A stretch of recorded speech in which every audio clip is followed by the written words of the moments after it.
joining me now, of course, the wonderful Tiff Needell. It's lovely to have you here. Is your Am I on? You are now. Has Barry got a book out, by the way? Do you know what? I think he has in early March. I'm not sure. Talking of people having books out, have you got a book out? How funny you should say.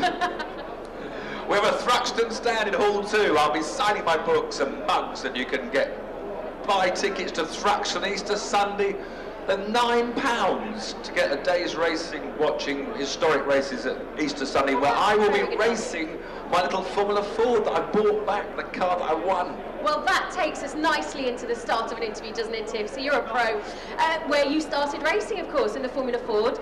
And am I right in thinking it was the celebrated marque here is Lotus, and you, at some point, was it your second or third car, was a Lotus Link Formula Ford? Oh, the very first car. The very first one was, right, okay. I entered a magazine competition, Autosport, and I won this Lotus 69.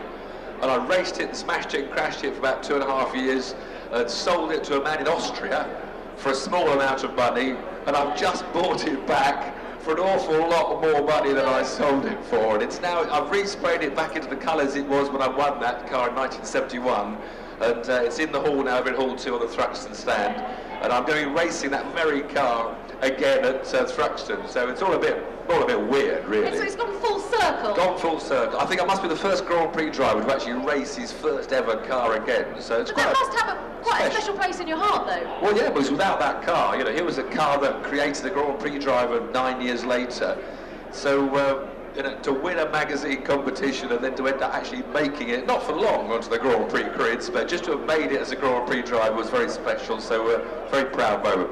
Well, it's a lot of young kids these days, and you know, have done for a long time, dream of getting that first Formula Ford car coming out of karts into the single-seaters, the 1600s, onto the 2 litres, onto the larger engines, and eventually hitting the pinnacle. But I don't think it was easier when you did it, but I certainly think now it was a bit easier. So different. Well, I think what happened, I mean, really Formula Ford then was what karting is now. Yeah.